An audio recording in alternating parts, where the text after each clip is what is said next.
Critical reading, thinking, and writing are three vital skills that every student needs. It's hard to go about your courses without knowing how to actually do those three things. Actually, when you engage in critical reading, thinking, and writing, you become a better overall student and you learn to think about everything, the tiny details, the small details of a text. It makes you think. These three skills are vital for anyone who is actually interested in becoming a better student, a better reader, a better thinker. If you look at most of our problems right now, most of our problems actually come from the fact that we don't think anymore. We just basically accept everything we see, whether it's from the teachers or the books or even the media. So, knowing or understanding these three skills and actually applying them will make you a better overall student. Okay? Because remember, the point of this course or the point of teaching is not to tell you what to think, but the point of being a teacher is to tell you how to think. So if I can teach you how to think and how to approach a text critically, then I think I've done my job right.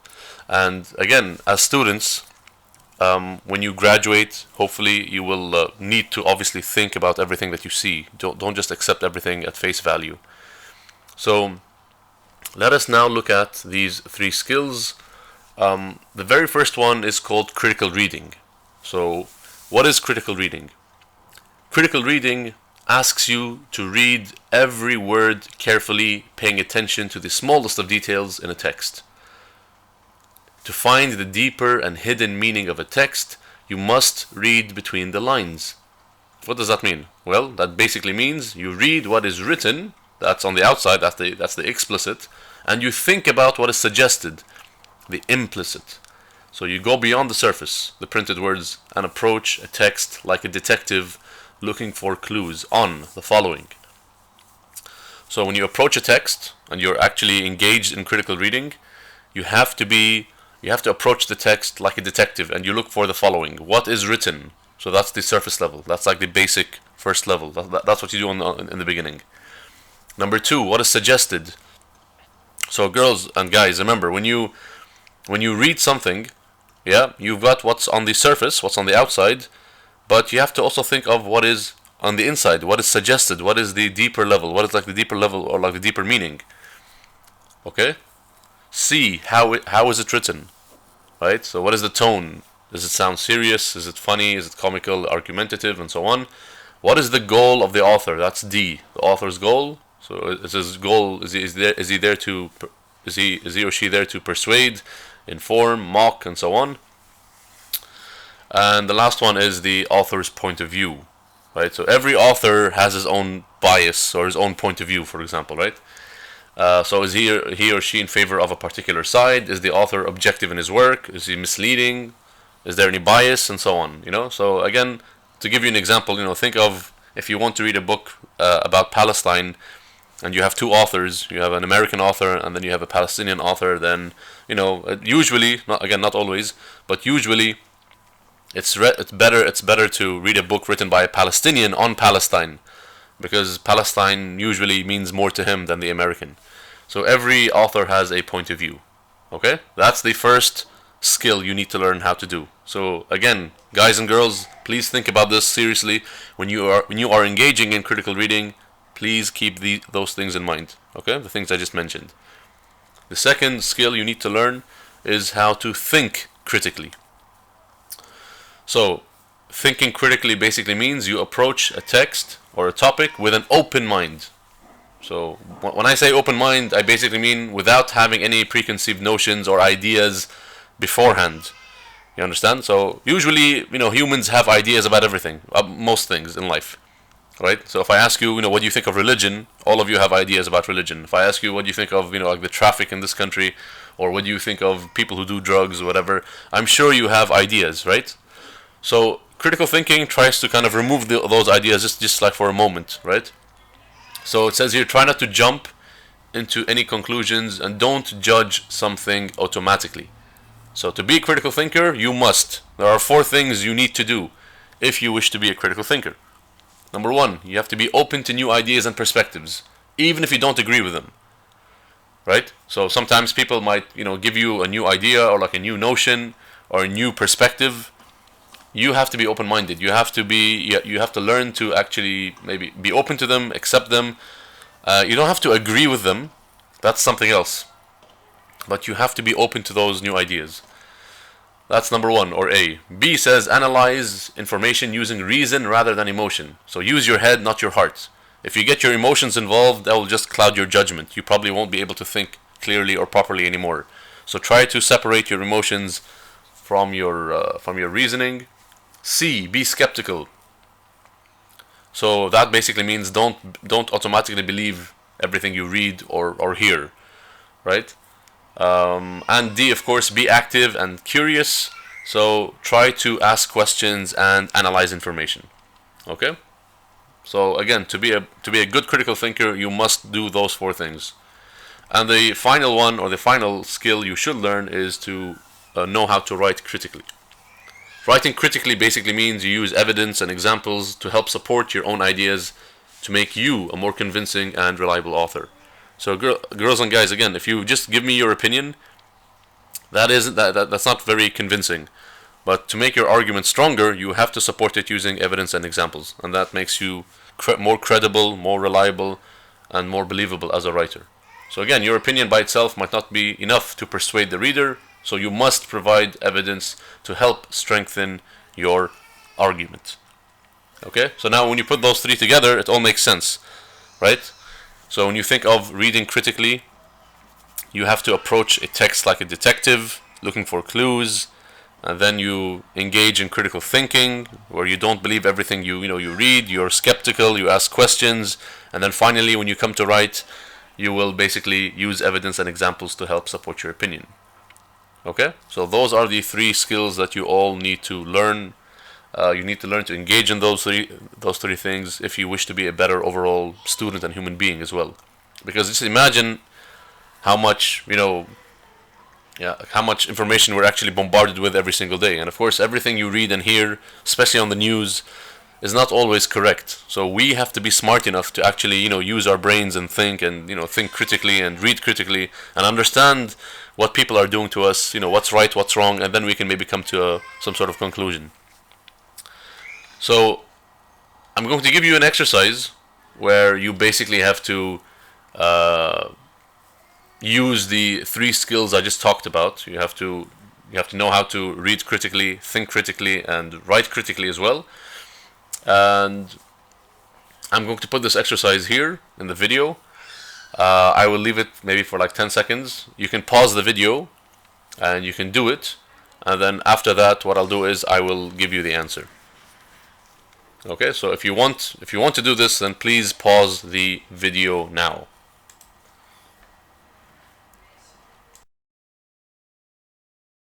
Okay, so let us take a look at this exercise and let's do it together. Okay? So as I said, if you haven't done this yet, please pause the video and watch this part later. So I want you to do this first by yourself and then come back and see my answer. But anyway, we have to continue because I'm assuming that you've all done this by now. So this is the exercise, and as you see, just by taking a quick look at it, we have instructions at the top over here, and we also have a question at the bottom. So the first thing we have to do, again, as critical readers and thinkers, is to actually read the questions and the instructions carefully first, and then we can maybe make some sort of judgment and see what's going on.